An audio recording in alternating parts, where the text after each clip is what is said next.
ಗಿಲ್ಲಿ ರೀತಿಯ ಹುಡುಗ ಬೇಕಂತೆ ಕರಾವಳಿ ಬೆಡಗಿ ರಕ್ಷಿತಾ ಶೆಟ್ಟಿಗೆ ಅಂತೂ ಇಂತೂ ಮನಸ್ಸಿನ ಮಾತು ಹೊರಗೆ ಬಂತು ಅಂತ ಅಭಿಮಾನಿಗಳು ತಿಳಿಸ್ತಿದ್ದಾರೆ.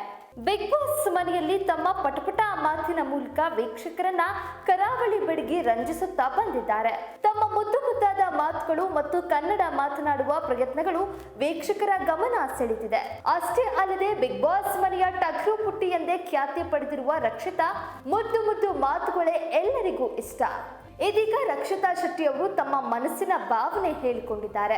ಕಳೆದ ವಾರ ಸುದೀಪ್ ಅವರ ಕಿಚ್ಚನ ಪಂಚಾಯಿತಿ ನಡೆದಿಲ್ಲ, ಹೀಗಾಗಿ ಬಿಗ್ ಬಾಸ್ ಮನೆಗೆ ಅತಿಥಿಗಳು ಆಗಮಿಸಿದ್ರು. ಭಾನುವಾರದ ಎಪಿಸೋಡ್ ನಲ್ಲಿ ಮೊದಲಿಗೆ ಗೌರಿ ಕಲ್ಯಾಣ ಧಾರಾವಾಹಿಯ ತಂಡ ಮನೆಗೆ ಎಂಟ್ರಿ ಕೊಟ್ಟಿದ್ರು. ಈ ಸಮಯದಲ್ಲಿ ಎಲ್ಲರೂ ಮದುವೆ ಬಗ್ಗೆ ಮಾತನಾಡಿದ್ದಾರೆ. ಈ ವೇಳೆ ರಕ್ಷಿತಾ ಶೆಟ್ಟಿ ತಮ್ಮ ಮನಸ್ಸಿನ ಭಾವನೆಯನ್ನ ಎಲ್ಲರ ಮುಂದೆ ಹೇಳಿಕೊಂಡಿದ್ದಾರೆ. ಮದುವೆಯಾಗುವ ಹುಡುಗ ಗಿಲ್ಲಿ ತರ ಇರಬೇಕಂತೆ. ಈ ವಾರ ಬಿಗ್ ಬಾಸ್ ಮನೆಗೆ ನಟಿ ನಿರೂಪಕಿ ಅನುಪಮಾ ಗೌಡ ಕೂಡ ಎಂಟ್ರಿ ಕೊಟ್ಟಿದ್ರು. ಈ ವೇಳೆ ರಕ್ಷಿತಾ ಶೆಟ್ಟಿ ಬಳಿ ನೀನು ಮದುವೆ ಆಗುವ ಹುಡುಗ ಹೇಗಿರಬೇಕು ಎಂದು ಕೇಳ್ತಾರೆ. ಇದಕ್ಕೆ ರಕ್ಷಿತಾ ಗಿಲ್ಲಿ ಆಗಿರಬೇಕು ಎಂದು ಹೇಳಿದ್ದಾರೆ. ಈ ಮಾತು ಕೇಳಿ ಮನೆ ಮಂದಿಯೆಲ್ಲ ರಕ್ಷಿತಾನ ಕಾಲೆಳೆದು ತಮಾಷೆ ಮಾಡ್ತಿದ್ದಾರೆ. ಬಿಗ್ ಬಾಸ್ ಶೋ ಆರಂಭವಾಗುವ ಮುನ್ನ ರಕ್ಷಿತಾ ಶೆಟ್ಟಿ ಹೆಚ್ಚೇನು ಫೇಮಸ್ ಆಗಿರಲಿಲ್ಲ.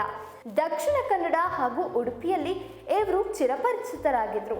ಆದ್ರೆ ಕರಾವಳಿಯ ಆಚೆ ಇವರು ಅತಿ ಹೆಚ್ಚು ಫೇಮಸ್ ಆಗಿದ್ದು ಟ್ರೋಲ್ಗಳಿಂದಲೇ. ಅನೇಕ ಟ್ರೋಲ್ ಪೇಜ್ಗಳಿಗೆ ಇವರು ಆಹಾರ ಆಗಿದ್ರು. ಇದೀಗ ಮದುವೆಯ ವಿಚಾರದಲ್ಲಿ ಮನಸ್ಸಿನ ಮಾತನ್ನ ಹೇಳ್ಕೊಂಡಿರೋದಕ್ಕೆ ಸಖತ್ತು ಫೇಮಸ್ ಆಗ್ತಿದ್ದಾರೆ.